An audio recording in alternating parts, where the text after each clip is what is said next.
It is September the 13th, 1940.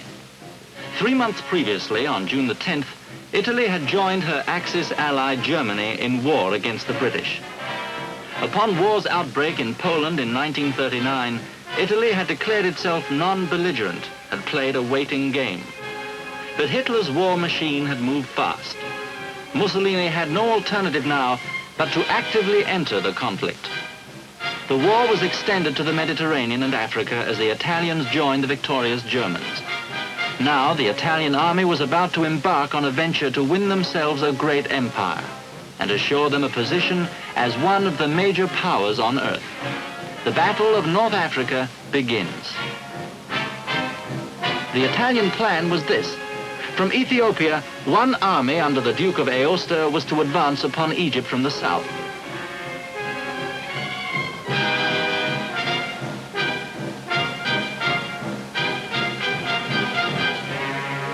Another, under Marshal Rodolfo Graziani, was to drive east from Libya. Combined strength of the two armies totaled 500,000 men. Their opponents, hard-pressed at home, feeling the weight of the Nazi blitz against England, mustered 100,000 British and Commonwealth troops. The Italian attack began well. Graziani's forces struck at Egypt. The fall of France had secured their rear in Tunisia. England was fighting for its life in the Battle of Britain. So the Italians advanced into Egypt as far as Sidi Barrani. It was the greatest opportunity Italy had to increase her empire. These troops might have raced through Egypt and joined with the other Italian force in Ethiopia.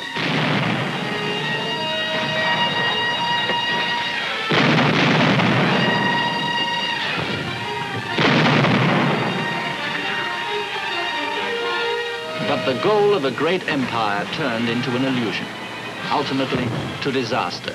The dreams of glory promulgated by Il Duce did not match with reality.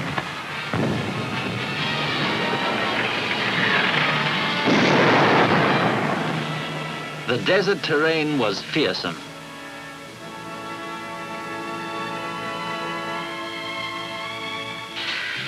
Although the Italians dreamt of glory, the hard work involved in attaining it was another matter.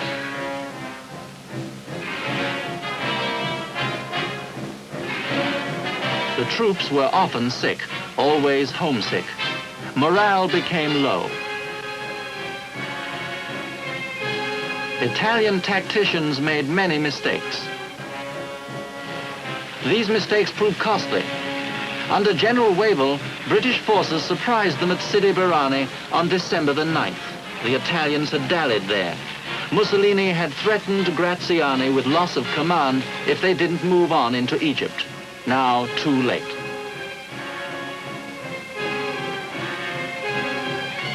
British armor raced along the Libyan coast.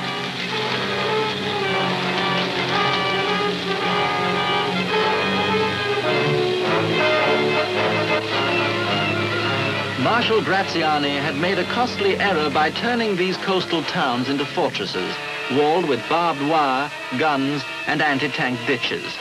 They would prove to be no match for the highly mobile British.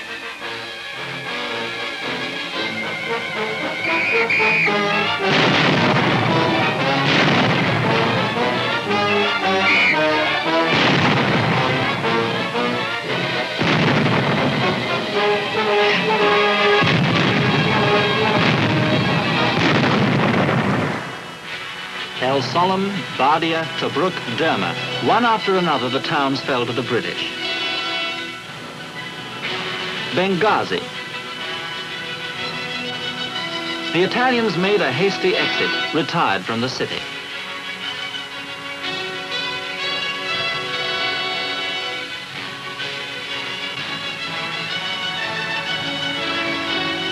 They were cut off by fast-moving armor and motorized infantry.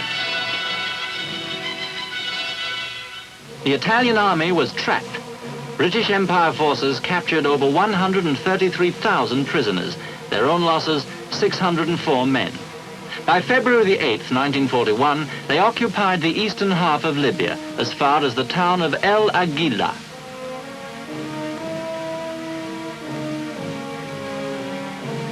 General Wavell's victory in Libya protected Egypt on the west and left him free to destroy the Italian army in Ethiopia. The blitzkrieg tactics used by Germany so successfully were now employed by the British against the Axis partner.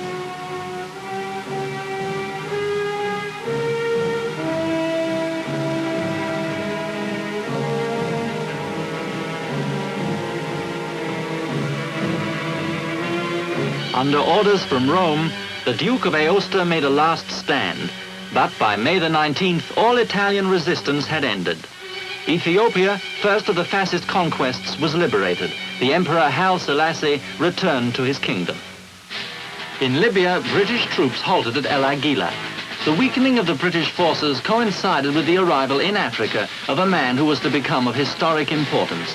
February the 12th, 1941, General Erwin Rommel, veteran of the Polish and French campaigns, arrived to take command of the Afrika Korps. By March the 11th, the 5th Panzer Regiment had completed its disembarkation in Tripoli, equipped with 120 tanks and the most modern and fearsome of German war equipment.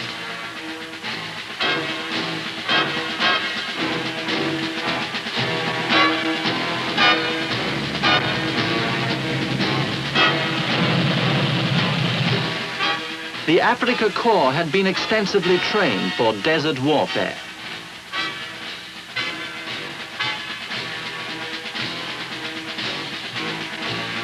The men represented the best of the much vaunted Nazi culture.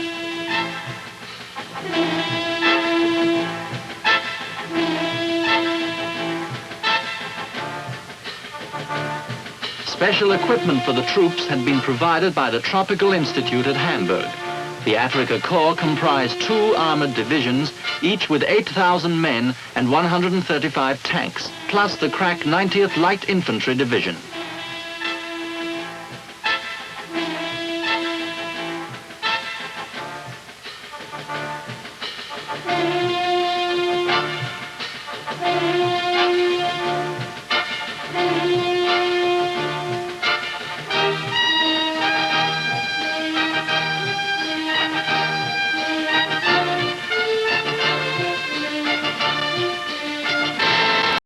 Rommel attacked the weakened British position on March the 24th. He continued to advance, the British continued to withdraw.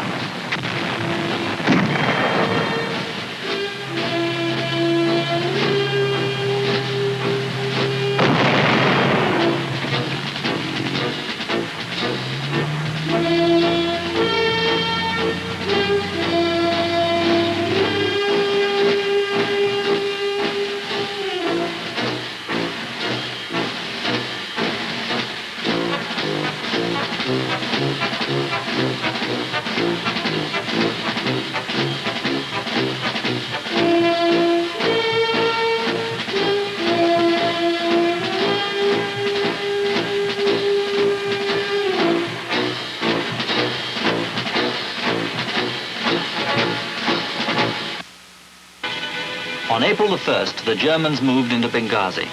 Rommel had seized the initiative. He proved a formidable foe who commanded respect even though serving in the enemy cause. His strategy in using the awesome Mark III and Mark IV tanks which outranged the British in firepower was amazingly skillful. The British were forced to stabilize their forces farther to the east.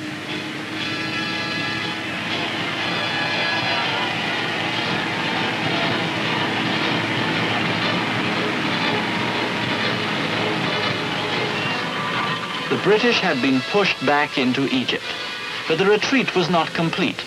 One Australian division remained in Tobruk, a constant threat to Rommel's flank. Nazi propagandist Lord Haw called them the Rats of Tobruk. The term became an endearing one. The efforts to dislodge them cost Rommel time and strength.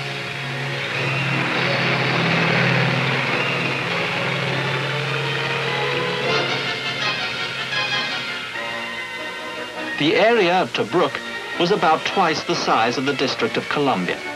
The town itself consisted of plain one-story stucco buildings arranged in half a dozen crisscrossing streets. Rommel's intention was to attack Tobruk as quickly as possible, before the British had recovered from the onslaught of the Afrika Korps. The combined offensive he ordered on April the 10th was brought to a halt. His attacks on the 11th and 14th were also unsuccessful.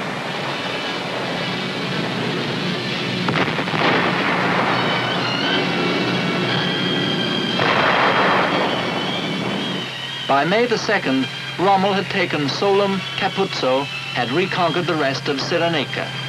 Tobruk held on. Rommel's greatest attack had failed to dislodge the gallant and heroic opposition. Few of the men in Tobruk ever had a roof over their heads. Strip life of everything that makes it worthwhile, and you have the standard of living in Tobruk at this time. Water was scant. Rations were merely a means of keeping alive. Only the essentials came through. Supply lines from air and sea were worth their weight in gold. The story of the desert in the summer of 1941 was the story of Tobruk. At the end of August, the Australian garrison was relieved. And colonial empire forces moved in. Tobruk was a severe thorn in the side of Rommel. This fine port, under British control, forced the Germans to move 1,500 tons of supplies daily over open desert wastes.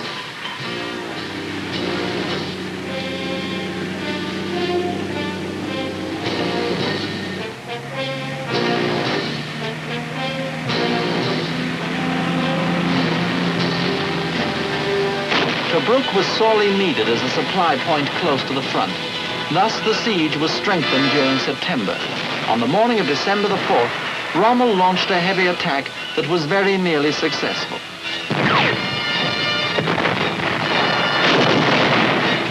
The war in North Africa teetered back and forth. On May the 26th, 1942, the German offensive was launched in full force. Said Rommel, "To every man of us, Tobruk was a symbol of British resistance, and we were now going to finish it for good."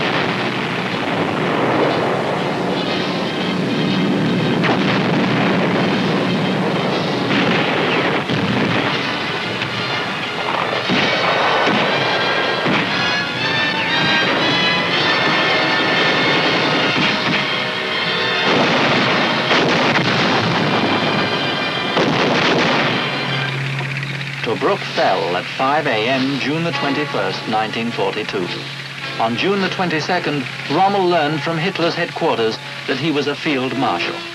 Wrote Rommel to his wife, "I would much rather he had given me one more division."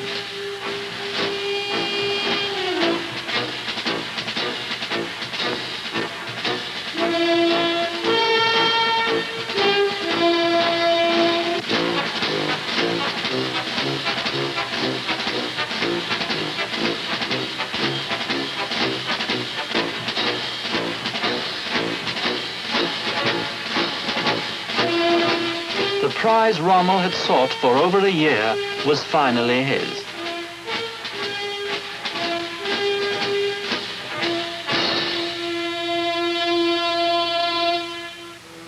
At great cost to both sides.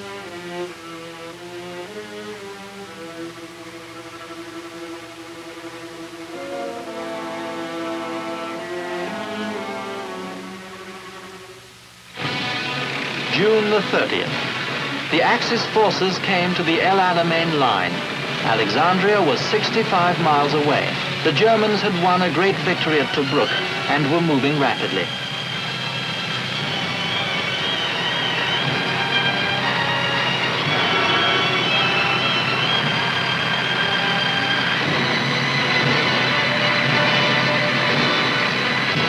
Field Marshal Rommel was at the peak of his professional career.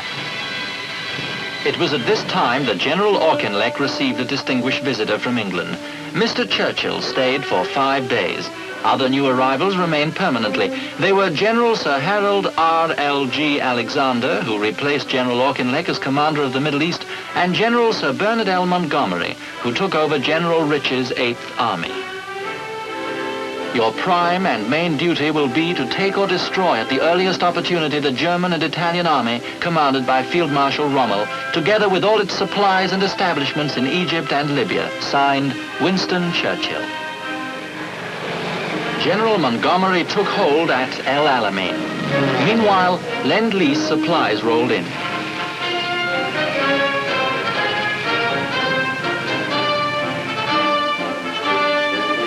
President Roosevelt ordered every spare Sherman tank shipped to North Africa. Both sides were girding for what obviously was to be a decisive battle.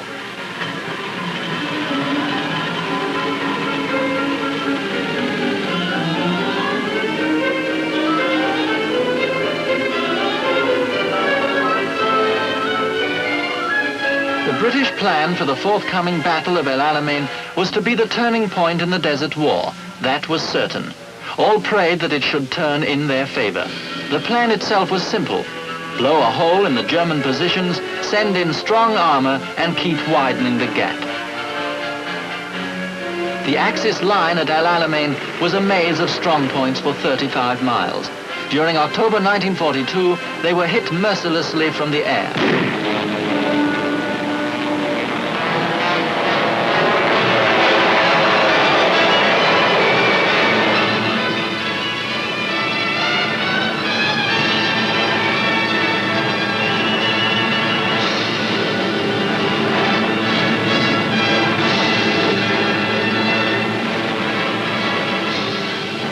Axis shipping was badly damaged.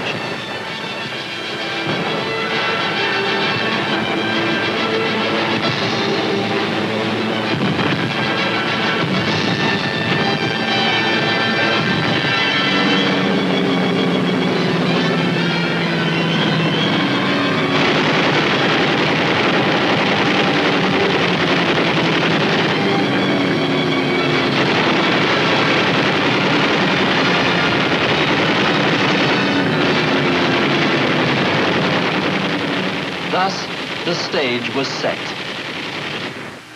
There was no secrecy about the British plan. General Montgomery had made it known to every man.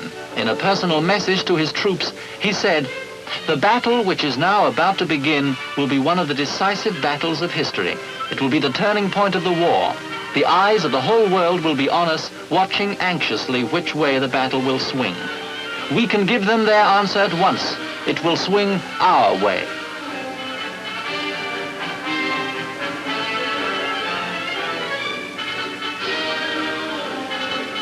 Montgomery had said, "Give me a fortnight and I can resist the German attack. Give me 3 weeks and I can defeat the Boche. Give me a month and I will chase him out of Africa." Thus he instilled in his troops his own supreme confidence.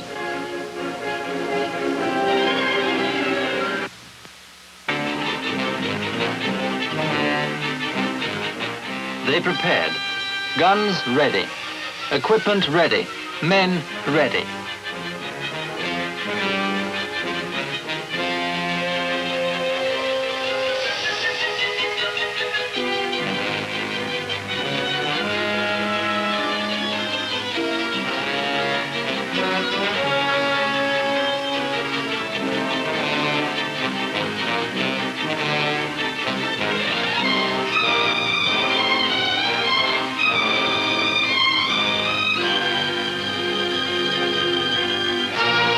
Rommel's troops were confident. German and Italian radios began promising complete independence for the Egyptian people and made dates for the Africa Corps with the ladies of Cairo and Alexandria upon their victory.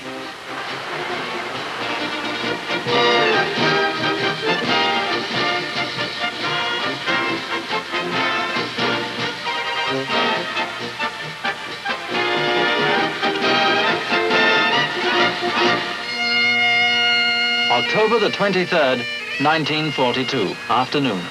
While they could, Montgomery's men also relaxed and waited.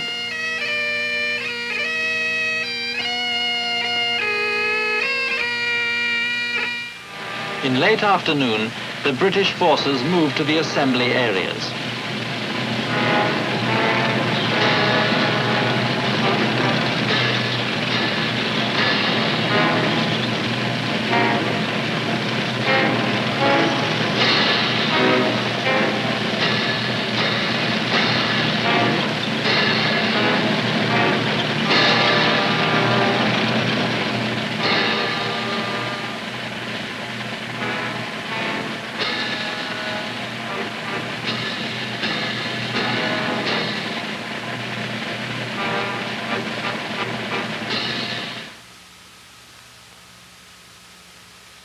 9:40 p.m. A still desert night. The Battle of El Alamein begins.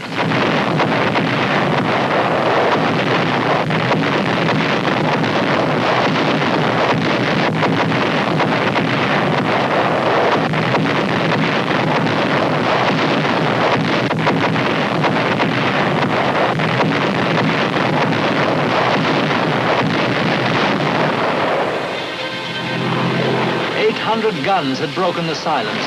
The roar was heard in Alexandria, over 60 miles away. The 8th Army was unleashed.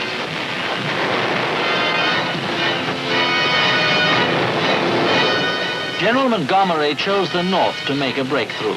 It would threaten the coastal road, which was the enemy's life, and would imperil his forces to the south. By dawn on the 24th, the Axis main defenses were bitten deep.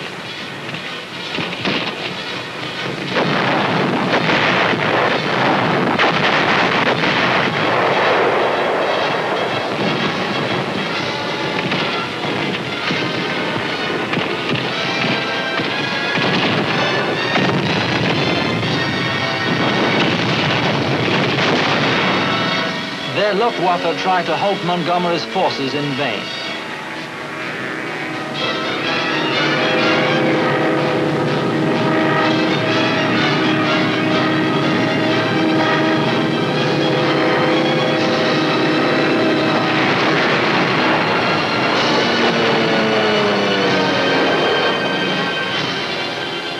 British air power blasted them from the skies.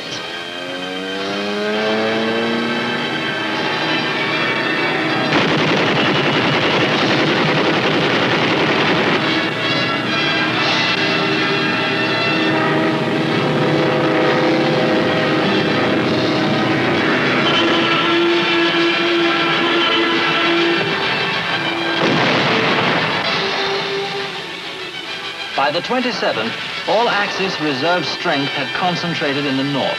An advanced position called Kidney Ridge was counterattacked 5 times in a single day by the 15th Panzers, but held out.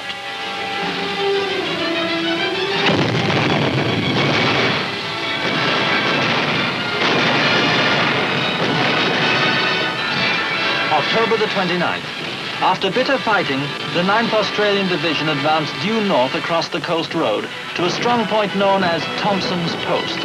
There they stayed, while the enemy was hit by the RAF. Gradually, the enemy was drawn to the north.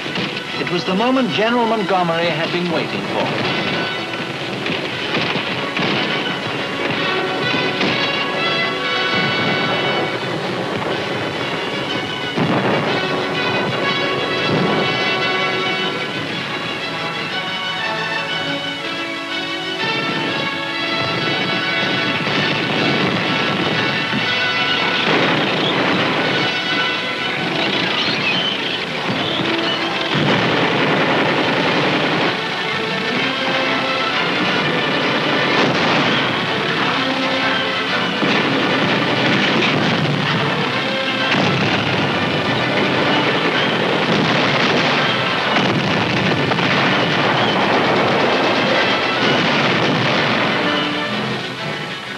With Rommel concentrating everything to the north, gaps in the line were made to the south. And during November the 2nd and 3rd, the whole weight of the 8th Army poured west. The Germans were caught off balance. Taking advantage of the enemy's weakness, the British forces broke through all along the line.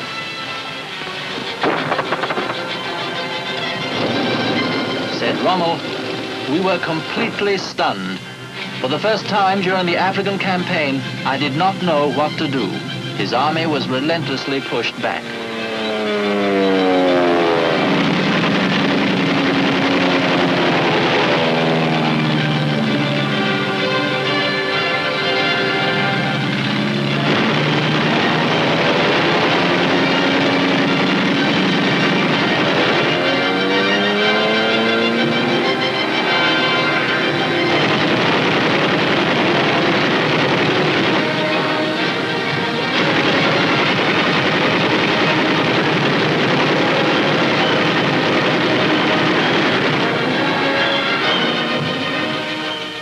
On came the British.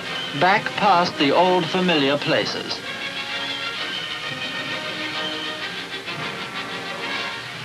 Hordes of prisoners were taken. The Axis had suffered its first great defeat. The tide had turned. And already in the United States and Britain, preparations were underway for the invasion of North Africa on a scale never before equaled in military history.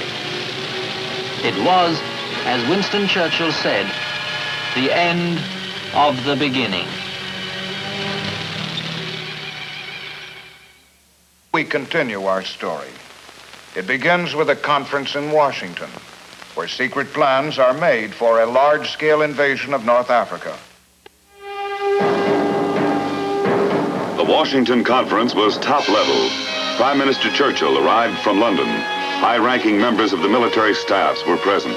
The results of that conference were kept secret. Few knew of the tremendous plan formulated there, which would call for preparations on a scale never before equaled in military history. The Allied invasion of North Africa.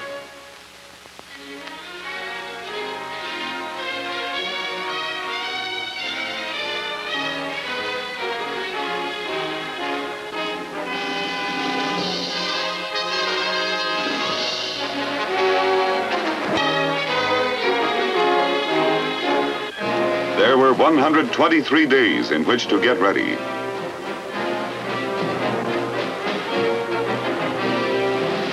Hundreds of ships to be prepared. Ships armed and loaded with some 700,000 items of equipment.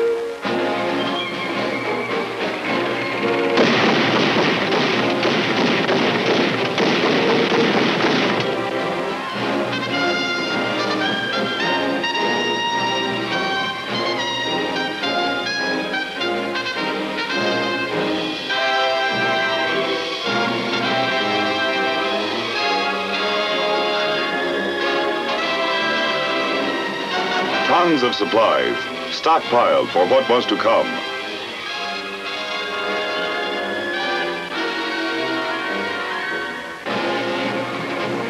Vast numbers of troops suddenly found themselves engaged in intensive training.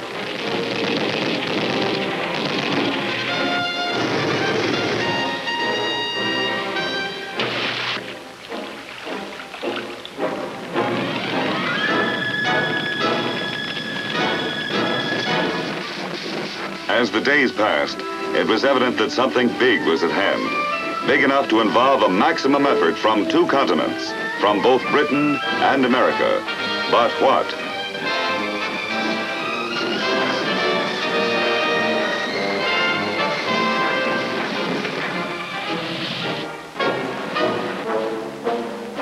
October 24, 1942.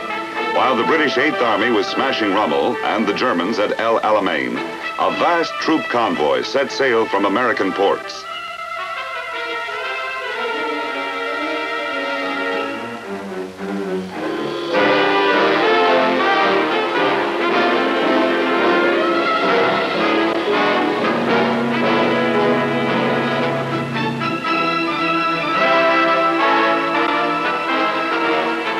The next day, two convoys left Britain. In all, 3 convoys, 700 ships, traveling 5,000 miles.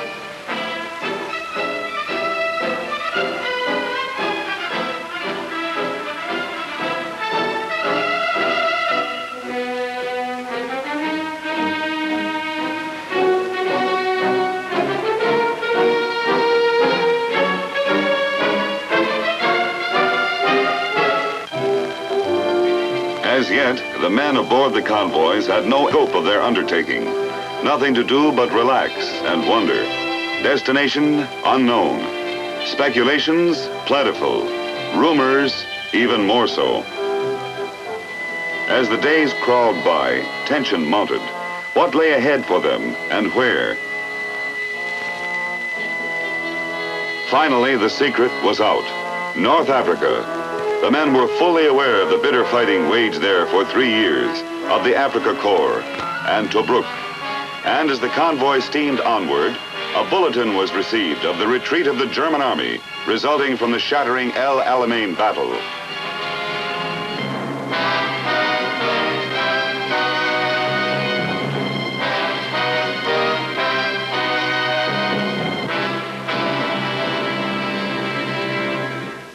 The plan, invasion. The objective, rout the Axis powers from North Africa. The invasion was to be made hundreds of miles west of El Alamein at 3 points: Casablanca, Oran, Algiers. General Mark Clark had previously landed in Algeria to confer with French officers. General Henri Giraud would lead the Free French forces. The entire operation was under the command of General Dwight D. Eisenhower, appointed by the Joint Chiefs of Staff. At 3 a.m. on November 8th, the convoys converged west of Gibraltar. The events planned 4 months ago were about to become history. Now, everything depended upon taking the enemy by surprise. Lieutenant General George S. Patton, Jr. speaks. Soldiers and sailors, it is not known whether the French African army will contest our landing, but all resistance, by whomever offered, must be destroyed. However, when any of the French soldiers seek to surrender, you will accept it and treat them with the respect due a brave opponent and future ally. This was Casablanca, the northwest corner of Africa. H hour. The invasion began. The ensuing events now in the hands of fate.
It was also H hour at Algiers.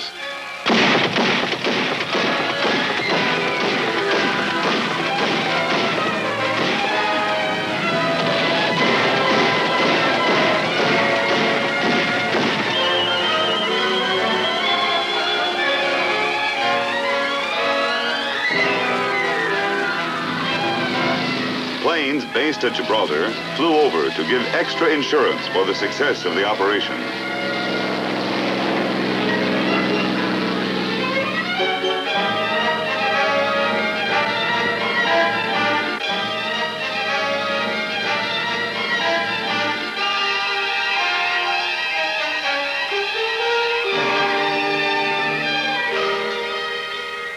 And it was a success. Opposition in Algiers was slight. In a short time, it was in Allied hands. Oran, H hour. Here the paratroops went into action.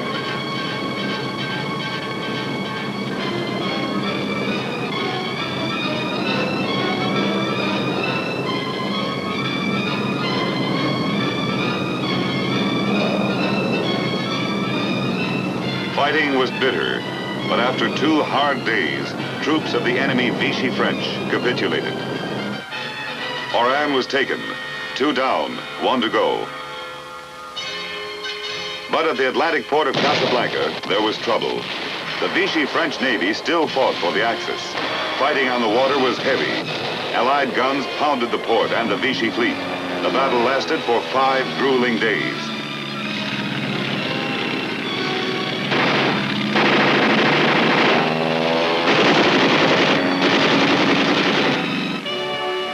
But on November 12, Vichy Deputy Chief of State Admiral Darlan reached an agreement with General Eisenhower and ordered all French in Africa to cooperate with the Allies. Resistance ceased at Casablanca. The troops rolled in. Of the prisoners taken, none seemed to be very popular with the civilians. The greatest invasion in military history was a success. The enemy had been taken by surprise. The first phase in the Allied invasion of North Africa was over. In addition to General Eisenhower, the British First Army was commanded by General Anderson. The French troops were under General Giraud. The next step, move east swiftly. Time was precious.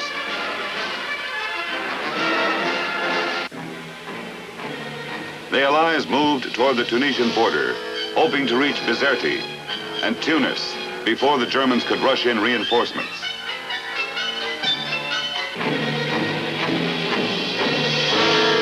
We pushed on, despite all but impossible roads and shoddy railroad facilities.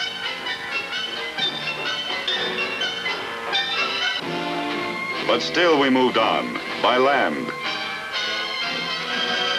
and in the air, which was our best means of transportation.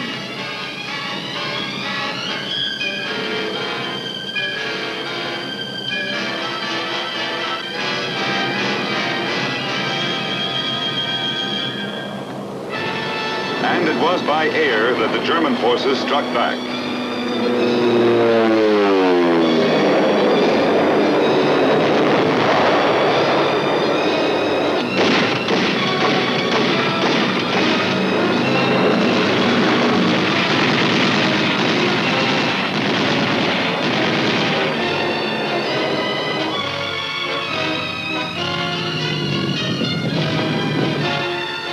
As they did, German reinforcements poured in from Sicily.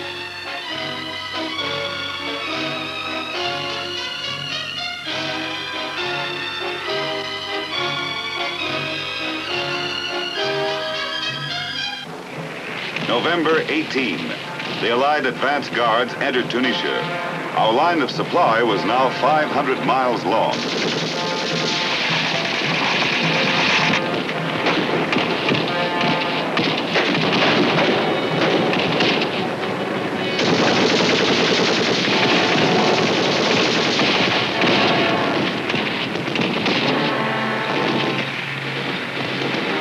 We were moving fast. We had to.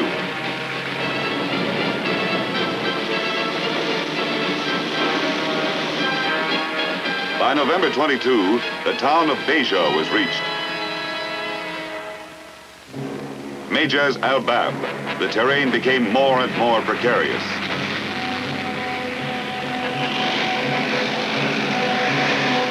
November 25, at Mejaz al-Bab, the first tank battle occurred. The Germans lost 15 tanks and withdrew.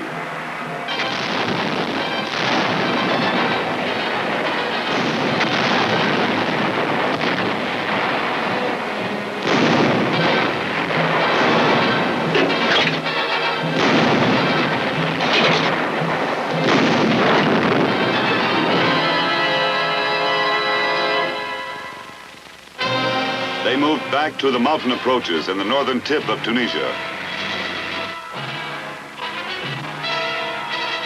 At Matur, they waited. We attempted a thrust. It was all important. Time was running out. Winter was coming.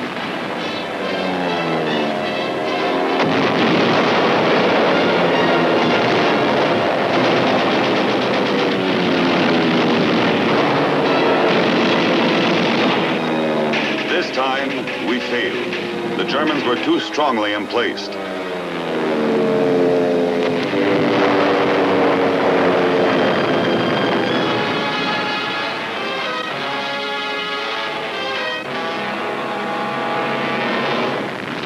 We fell back.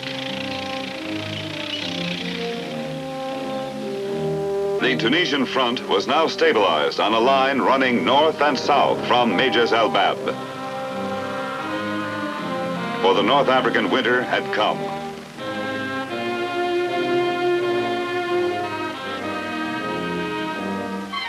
The war bogged down in a morass of mud.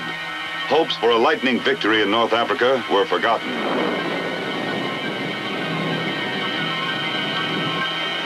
Airfields were flooded.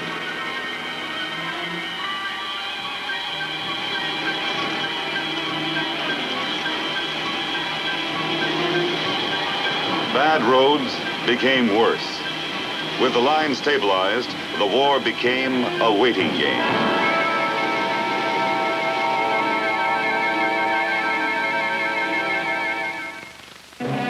Daily reports at the time would say action was light on the Tunisian front. Actually, this light action accounted for half our casualties in the campaign.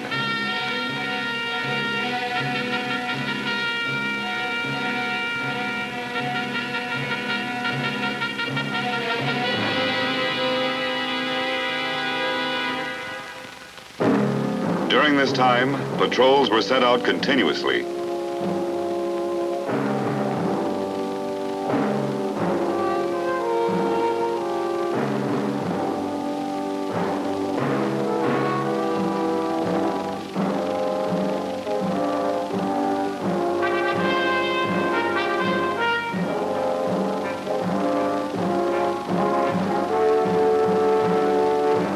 If they were lucky, a few of the captive enemy would be returned. Sometimes they weren't so lucky.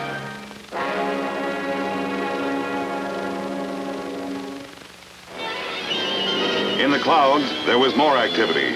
In a single week, Allied planes destroyed 241 enemy aircraft. We lost 89.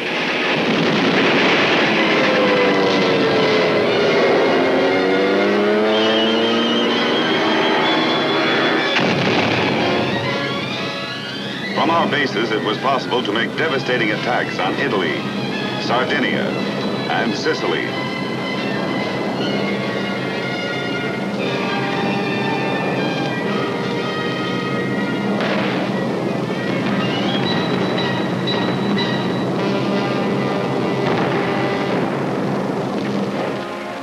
But the main activity during this lull was the Battle of Supply. Both sides girded themselves. The British 8th Army was racing west from Libya to meet us. In Tunisia, the winter would soon be over. The crucial struggle loomed ahead.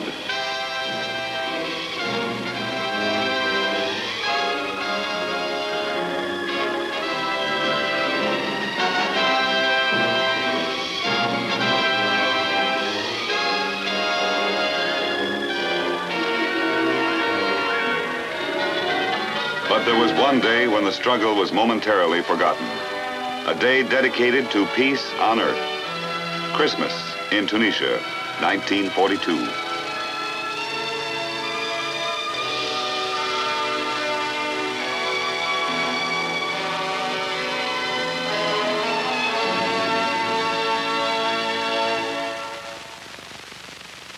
January 14, 1943. American troops in Casablanca were startled to see a familiar face from home. The president arrived.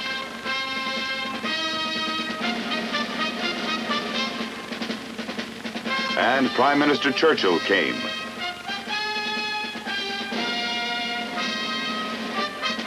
General Charles de Gaulle and General Giraud were brought together to unite the fighting men of France. The Casablanca Conference was underway. It was held to set the requirements for victory, not only in North Africa, but all over the world.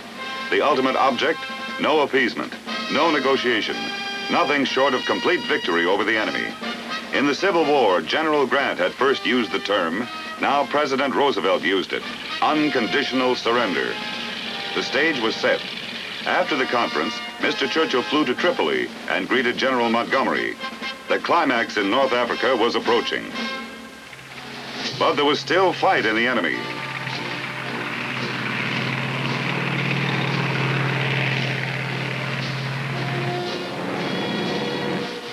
The veteran 21st Panzer Division attacked, and German armor overran the Kasserine Pass. However, infantry and artillery support from the 9th and 34th Divisions, plus British units and bombers, stopped the Germans and drove them back through the pass. Though a setback to the Allies, there was something gained. The troops became, in General Eisenhower's words, battle-wise and tactically efficient. It was the last Nazi offensive in Africa.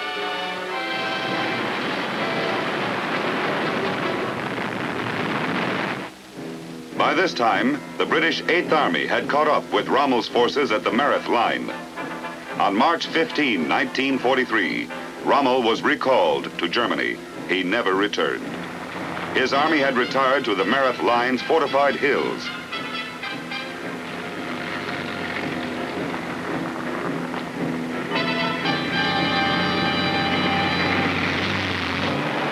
With the Americans at Magnassi and the French to the south, Montgomery kept up a pounding assault on the line to divide Axis reserves.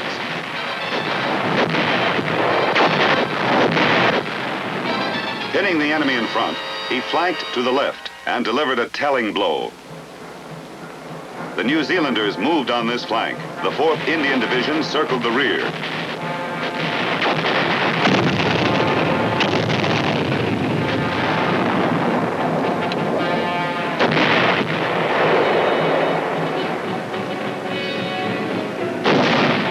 American armor closed in, supported by heavy air assault.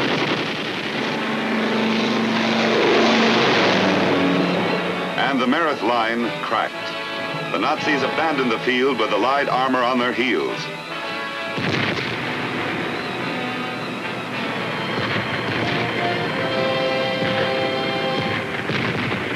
The battle-wise 1st Armored Division pushed east to cut off the enemy retreat.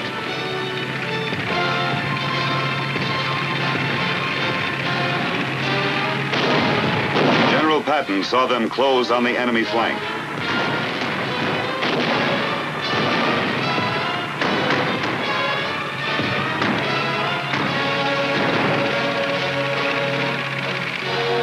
April 7, 1943, a big day. British patrols met advance guards of the American 2nd Corps on the Gab Road. Thus, Allied lines were linked. Now the British 8th could be supplied from North African ports, and troops could be shuttled along the entire Tunisian front.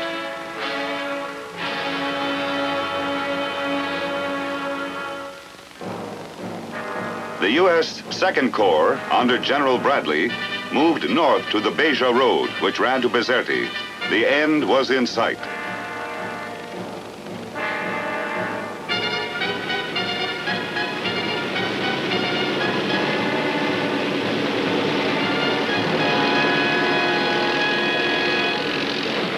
April 20, the British 8th opened the final offensive. Anfidaville was taken, and the natives began to return to their homes.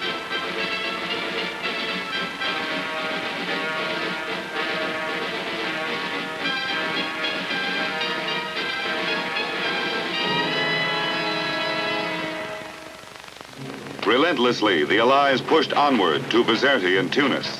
The going was slow, tough, and dangerous because the enemy was holed up in the surrounding hills. Key positions often changed hands several times before the German defenders were forced to fall back. Hill after hill was stormed or flanked in bitter fighting. Our big attack was at Jabal Tahent, Hill 609. It was a main enemy position. On April 28 and 29, the enemy laid down a heavy mortar fire, and we replied with artillery as we attempted to storm the heights. The going was rough. On May 1, we took Hill 609. The plan for victory in the northern tip of Tunisia had been likened to a cylinder, a machine to compress the enemy until he was destroyed. The compression was about to show results. Swiftly, one by one, the towns on the road to Tunis and Bizerti fell. Matur, Massacolt, Ferryville. There was no stopping the Allied push now. The enemy found themselves forced into a pocket from which there was no escape.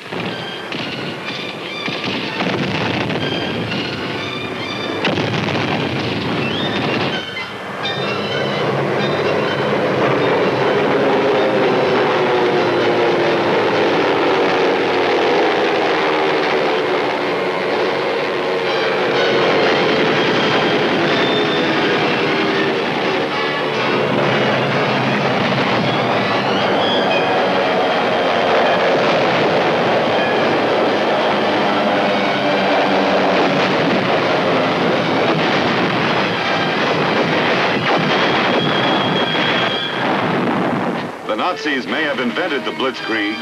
We were improving on it.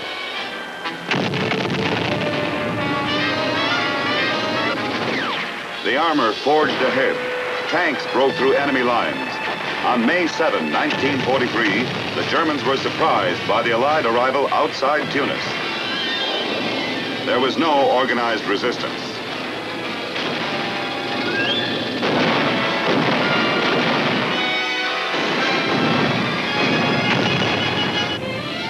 For the Germans, there was no front left.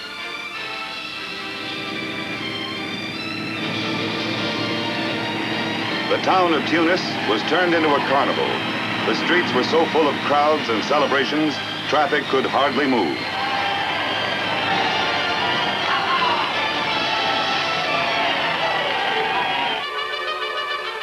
The same day, May 7th, at almost the same hour, we entered Bizerti.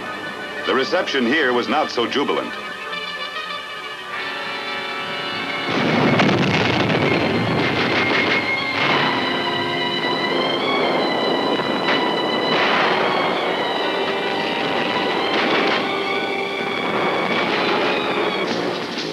Hitler had ordered his troops to fight to the last cartridge, but there was no fight to the finish.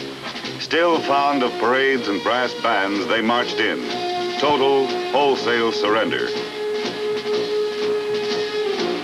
Among the 267,000 prisoners taken were 14 German and 4 Italian generals.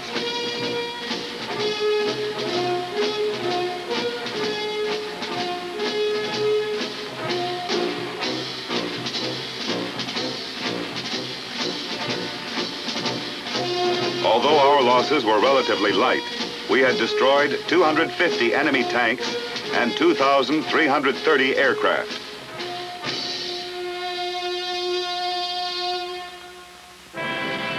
Now Air Marshal Tedder launched a furious assault upon Italian islands off the Tunisian coast.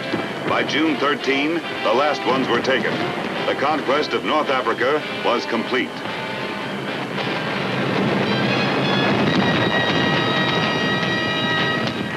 Now the Middle East was safe. Africa was liberated.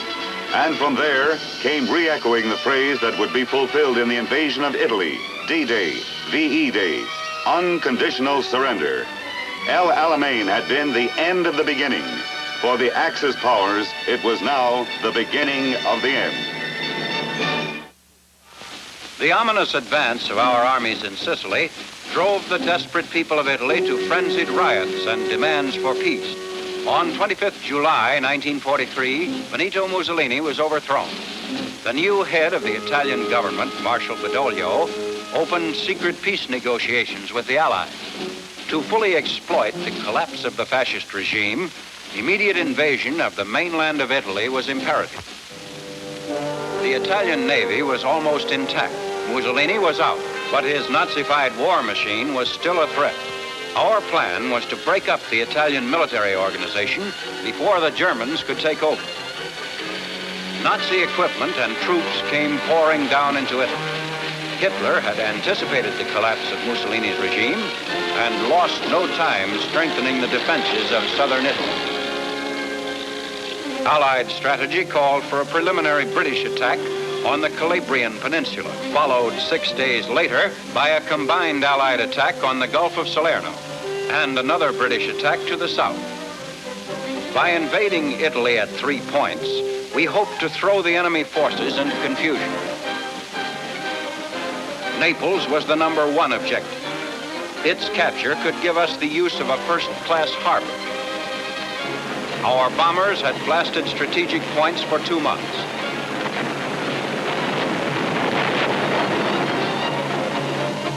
At dawn on September 3rd, the British crossed the narrow strait from Sicily to Italy. In the various ports of the Mediterranean, units of the combined British and American armies were assembled for the attack on the Gulf of Salerno.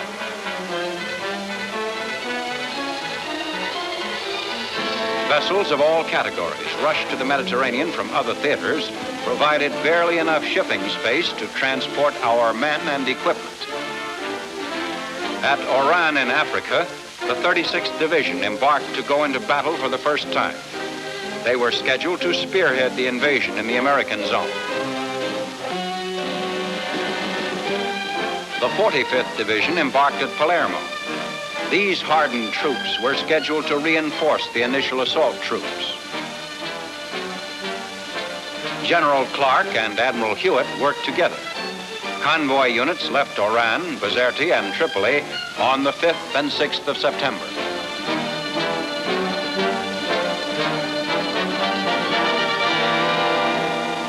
Our troops were told of the unconditional surrender of Italy on the same day. Here was the first break in the coils of a war that gripped the whole world. The bulk of the Italian fleet, by prearrangement, sailed to Malta.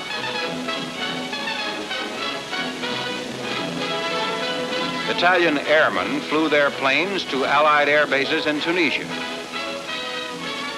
Formal surrender closed this chapter of Italian history. Meanwhile, on the heights above Salerno, the Nazis were preparing a deadly reception for the Fifth Army.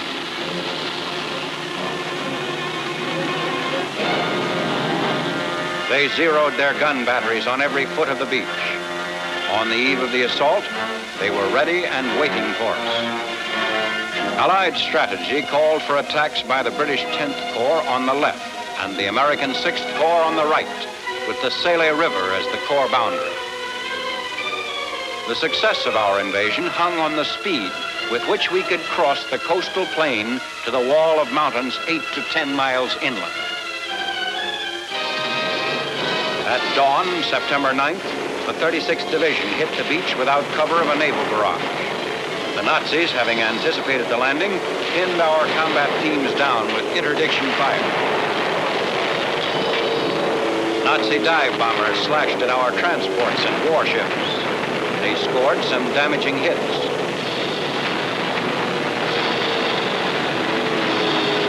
Reinforcements from the 45th Division were poured ashore at critical points to stand off the German counterattacks.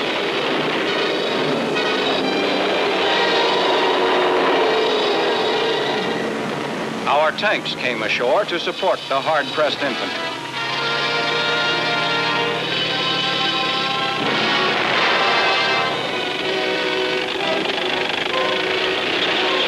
We continued to pour men and equipment into the narrow strip of land along the Gulf of Salerno.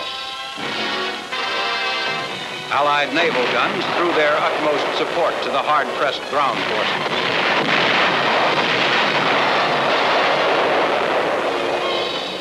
The cruiser Savannah fought up and down the shoreline.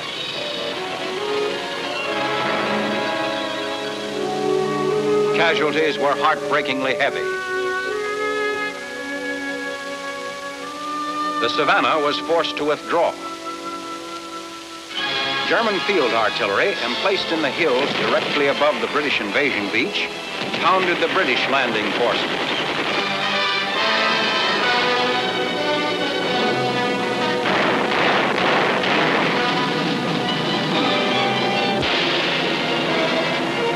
After a savage struggle, British commandos took the town of Salerno.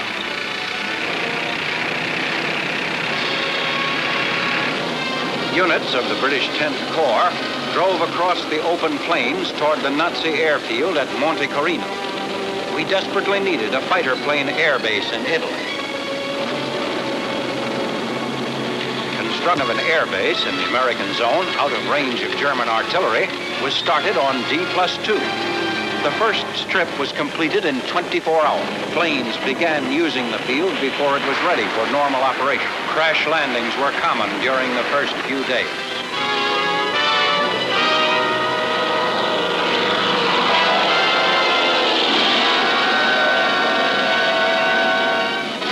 Artillery was a key factor in beating off the main German counterattacks.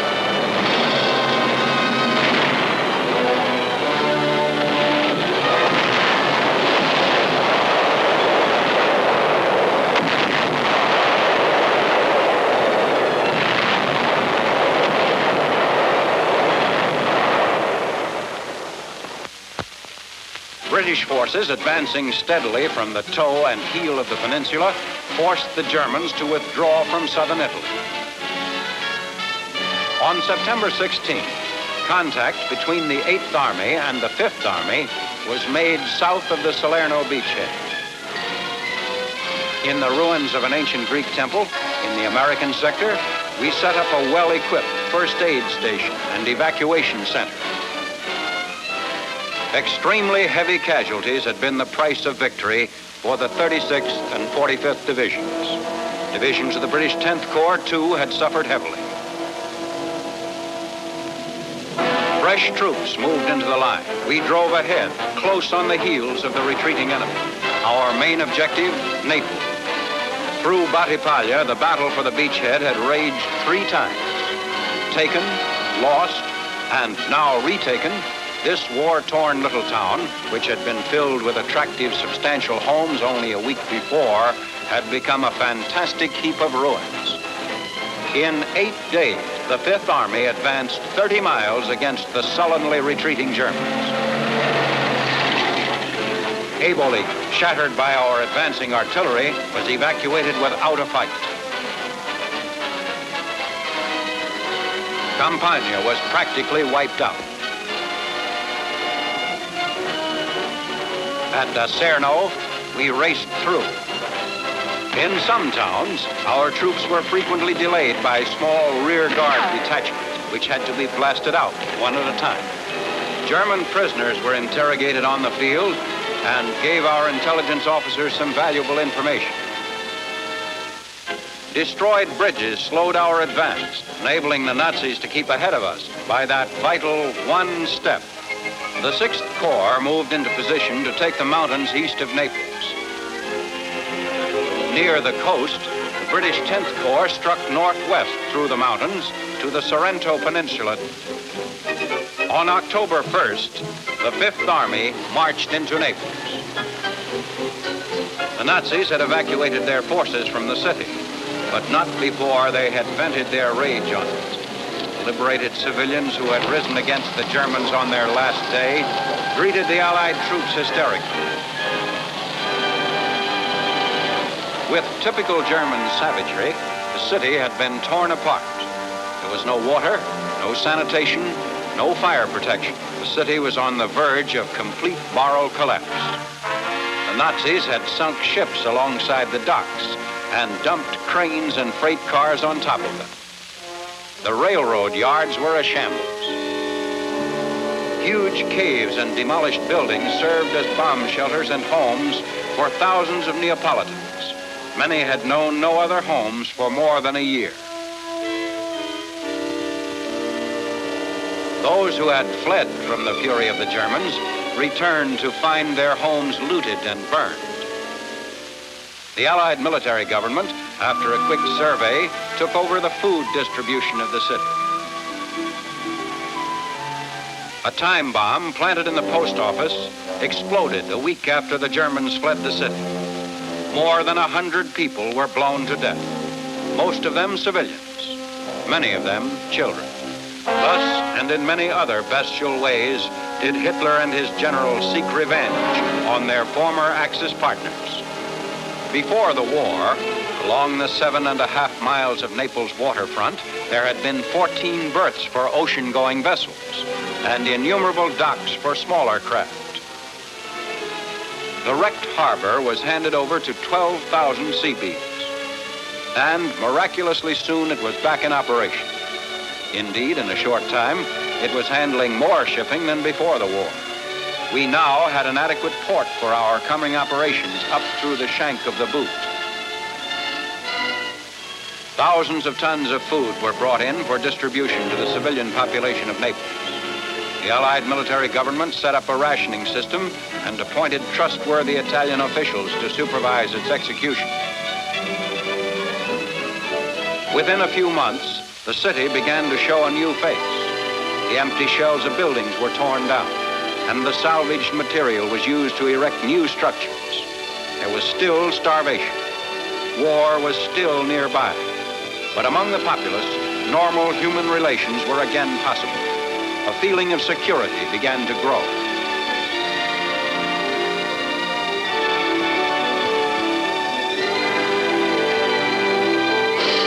With the capture of Naples, the armies of the United Nations gained their first major port on the continent. The Allied invasion of Italy was the first significant breach in Hitler's Fortress Europe.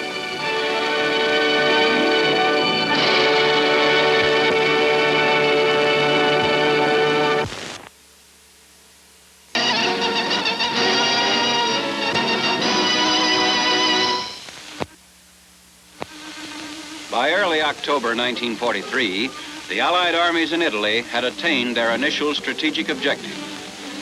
The British 8th Army now held the vital network of air, while General Clark's American 5th Army captured Naples, a major seaport where supplies and troops could be landed. By keeping pressure on the enemy in Italy, the Allies hoped to keep German troops from the critical Russian front. The German 10th Army withdrew to the hills north of the Volturno and prepared for a determined stand. Our first obstacle, the Volturno, a river winding through mountain and valley to the sea. 3 days' rain had caused the river to rise 6 feet. At some points, it had overflown its banks, swelling to a width of 200 to 300 feet. On 8th October, the 5th Army, made up of the 10th British Corps and 6th American Corps, was deployed along the southern bank of the river. The British 10th Corps front extended from the coast to Capua. The American 6th Corps area extended 35 miles east from Capua to the rocky slopes of the Matesa Range. Midnight 12th October, the 6th Division struck simultaneously on a 40-mile front. The enemy gave ground. Early the next morning, engineers, wet and cold, still wearing summer issue, fought the rough Volturno.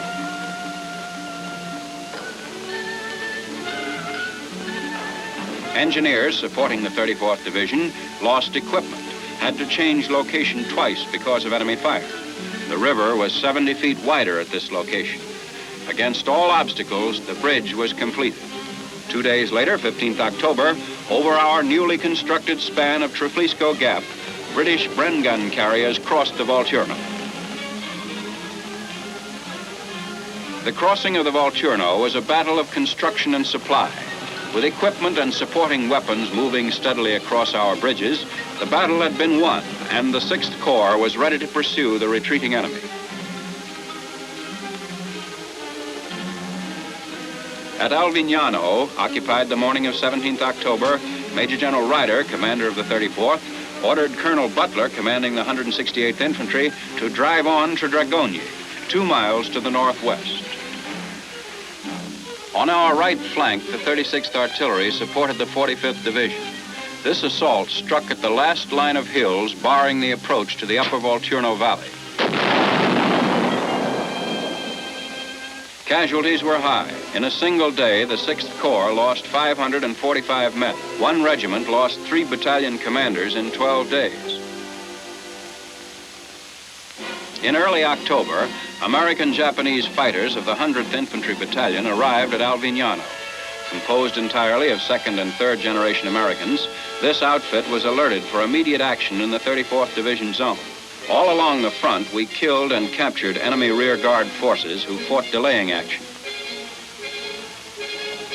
By 18th October, the 3rd and 34th Divisions were converging on Dragogne. Throughout the day, the 3rd Division shelled Dragogne.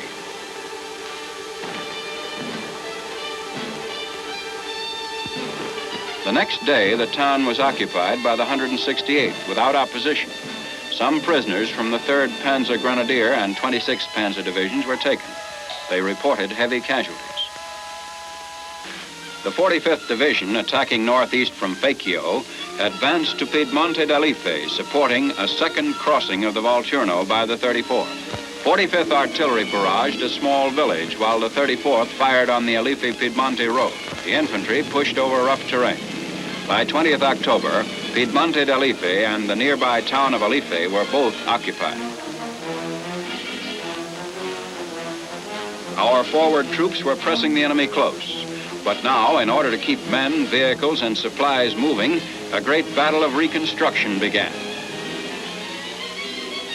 A treadway bridge constructed with the aid of a mobile crane. Our advance depended on our engineers. They worked fast.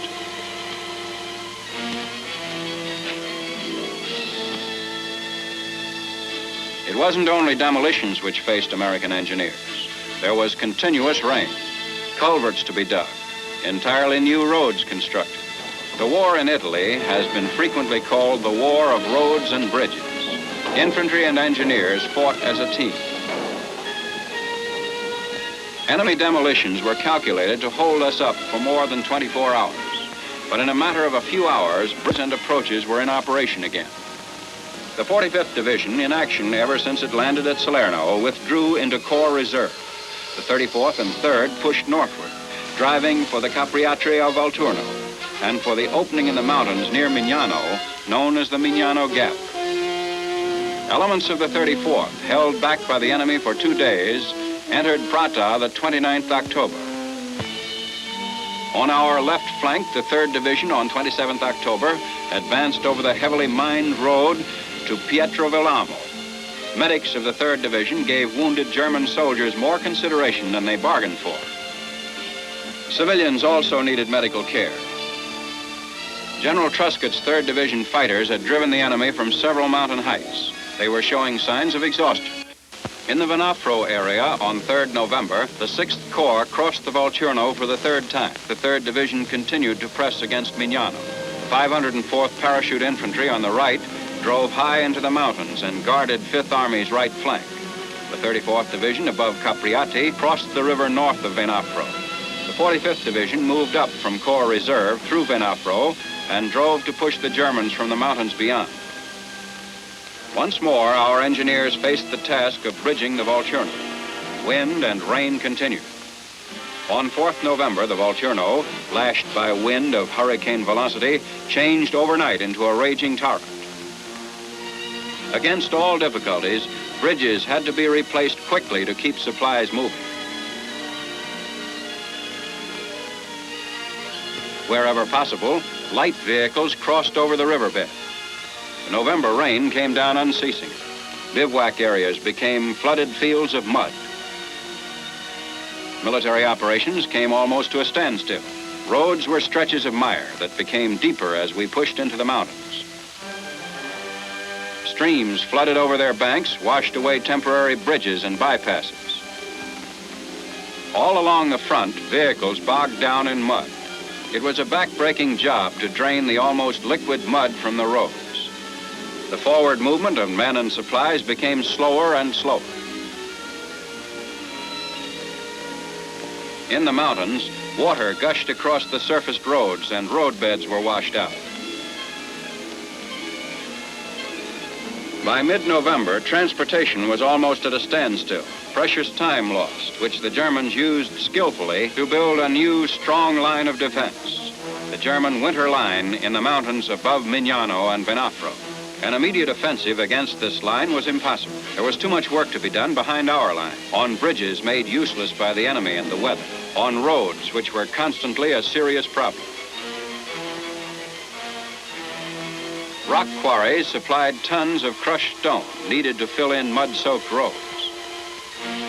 From the front to far behind the lines, preparation went on for the 5th Army offensive against the German winter line. In the mountains were miles of trails over which supplies could be carried only on the backs of mules. The average Italian mule could support 220 pounds. 250 mules were required to supply the basic needs of an infantry regiment in the line.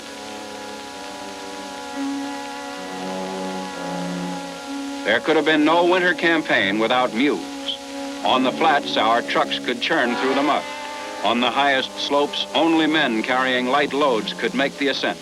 Between these two extremes, the use of mules was an absolute necessity.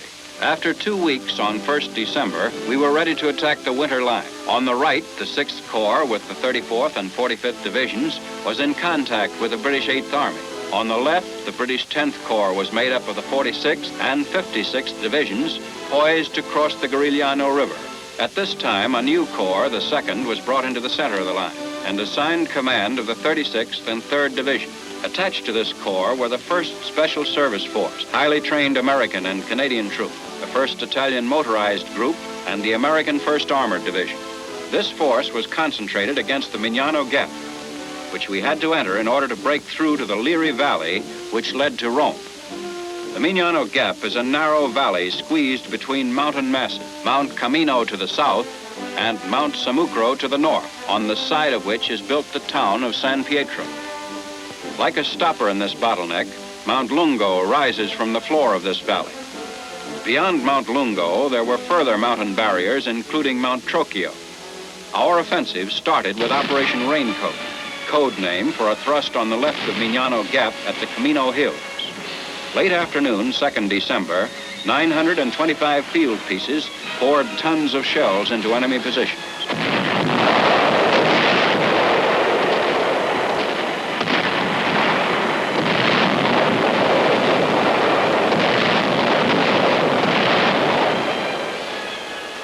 Backed by this strong artillery support, the 1st Special Service Force captured Mount La Defensa and Mount La Rematagna.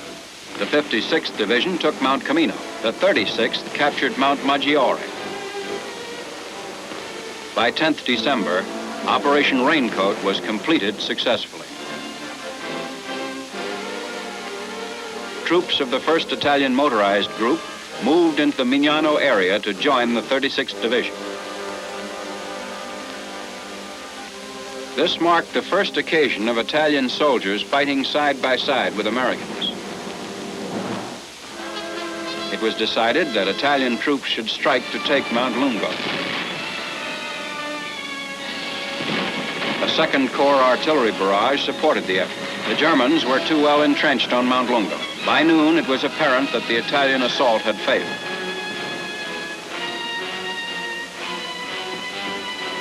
Losses were so excessive that further operations against Mount Lungo were postponed for the time being. Instead, we decided to take the town of San Pietro at the foot of the mountains.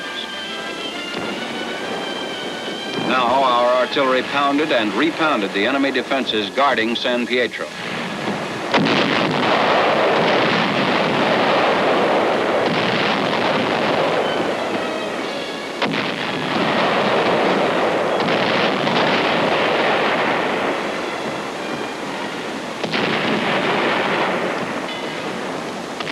The next day, the 504th paratroopers were sent out to secure the hills above San Pietro.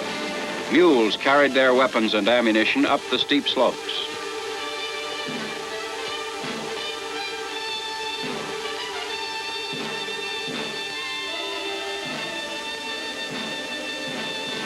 On 15th December, a week after their first attempt, the 143rd Regiment again moved into position for an attack on the town. German planes came over to dive bomb our positions. Smoke screens were thrown up to conceal our movements.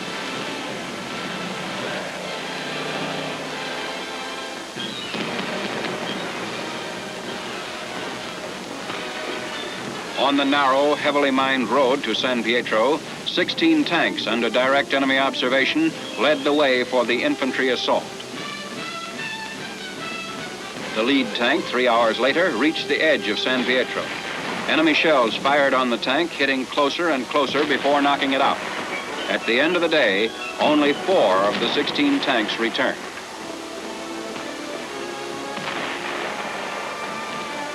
Enemy decision to abandon San Pietro came after we'd won Mount Lungo.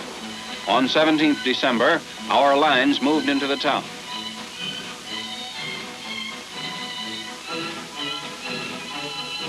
From the hills above, the 504th Parachute Troops descended on San Pietro. No matter how hasty their retreat, the Germans never failed to leave their mines and booby traps in the rubble of a destroyed Italian town. Few prisoners were taken in the battle for San Pietro. The German withdrawal was well executed. It was a costly battle. The 143rd Regiment alone required 1,100 replacements.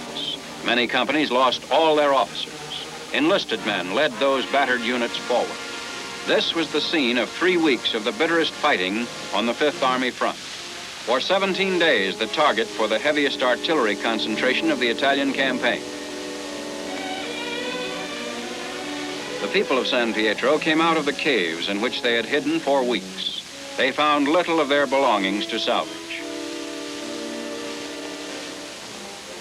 2 days after the battle, General Eisenhower visited the San Pietro area for a conference with division commanders. From the hills above the town, the general could see our shells falling 2 miles northwest on the town of San Vittore, our next objective. In mud, rain, in cold, biting wind, our troops had driven the enemy from Mount Lungo, reaching the top by 16th December. This finally opened the way through the Mignano Gap. Troops of the 142nd on the mountain were relieved by the 15th Infantry, 3rd Division. While the battle for San Pietro was being fought, on our right flank, the 34th and 45th made diversionary attacks high in the mountains. On 15th December, the 6th Corps was poised for an offensive to coincide with the taking of San Pietro. Moroccan troops executed a wide envelopment of the German left flank, while 2 battalions of French Gaumiers prepared to advance west through high mountains to attack toward Cardito. Mountain fighting on this front was the most difficult of the campaign. In 6 days, the 6th Corps gained 3 miles, keeping pace with the 2nd Corps at San Pietro. Gaumiers, accustomed to quick stabs in mountain warfare, proved a valuable arm to the 5th Army. With the approach of Christmas, the 5th Army made every attempt to provide a turkey dinner to men in foxholes all along the front. From field kitchens, the dinner, packed in Marmite cans, was brought up the steep roads into the mountains. At the end of the jeep trails, mules carried the jugs farther into the heights.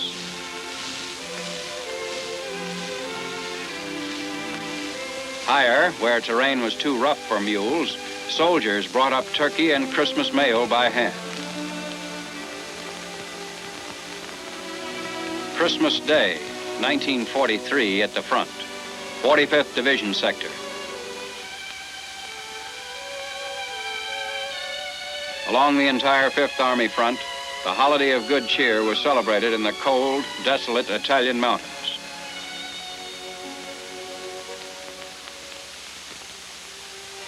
Christmas Day was not a holiday everywhere over the world in 1943. On 28 December, the bodies of 3rd Division dead, killed defending Mount Lungo, were carried down the mountain. Because of the difficult terrain, it was 3 days before they could be brought down for burial. There was a short period of inactivity at Mount Samukro, while the 2nd Corps regrouped forces and brought up fresh troops to initiate the final phase of the Winter Line campaign. On 1st January, the 2nd Corps saluted the new year with an artillery salvo on German defenses guarding San Vittore.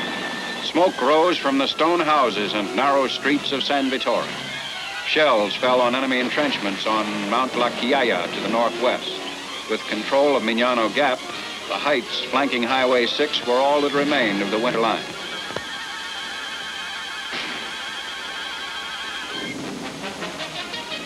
Following the opening attack, 3 more attacks beat against the remaining enemy positions. Mortar and artillery fire burst out over the entire 2nd Corps front.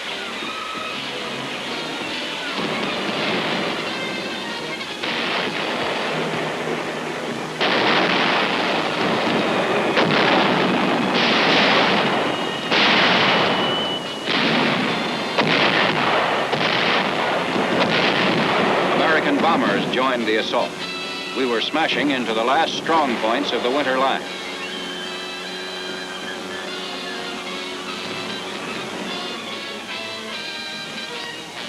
The 168th Infantry outflanked Mount La Chiaia and struck west to capture Savaro on 12th January.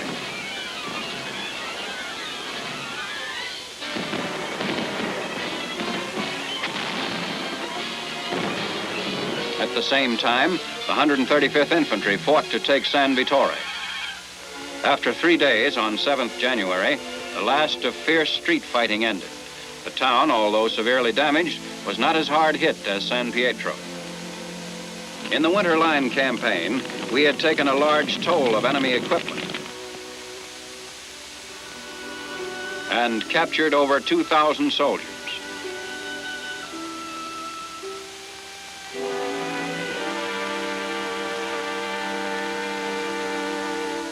As San Vittore fell, the 6th Armored Infantry on the 2nd Corps left flank drove to Mount Porcia, south of the important Highway 6. 3 German infantry companies of the Hermann Goering Panzer Division were rushed in by the enemy to hold the mountain. Though the Germans created some confusion, our reinforced troops held on to their guns.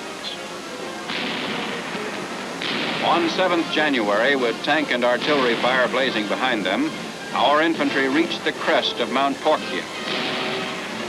8 days later, our 135th Infantry reached the top of Mount Trocchio, the last height of the Winter Line. Now the 5th Army stood before Cassino, guarding Highway number 6, the road to Rome. Here, tall, cliff-faced mountains like an endless row of fortresses cut across Italy. Around this natural barrier, the Germans built a new line. The main anchor of this line was in the ring of high mountains around Cassino. The town lay at the foot of Monastery Hill. At the top of the hill, overlooking the town, was the historic abbey, founded in the year 529. Built as a refuge for work and prayer, this impressive monument contained many medieval treasures the Nazis removed for what they called safekeeping. The enemy denied that the abbey was being used for any military purpose whatsoever. But with the occupation of the abbey, the Germans were in full control of Cassino, as this captured film shows.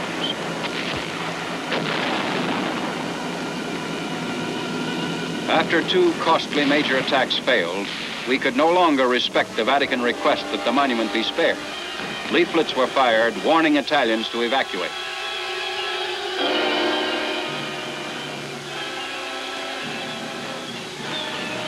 A few days later, wave after wave of our planes came over Monastery Hill. In 4 hours, 500 tons of bombs were dropped to level the abbey.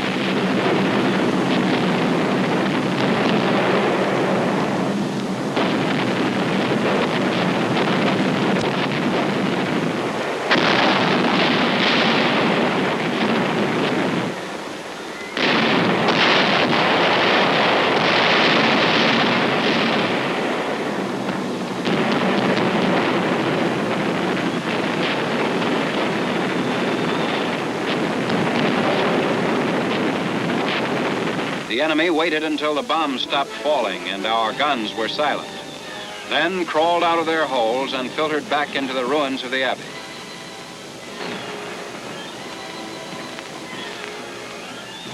They took up new observation and artillery positions. We had reached a grim crisis. Before us, the town, Cassino, blocked our entrance to Highway number 6 and Rome.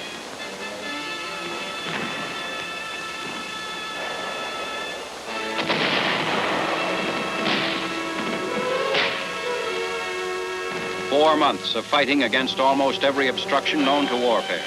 A struggle too long, too bitter to be fought to a standstill by an old Italian town in the hands of an enemy.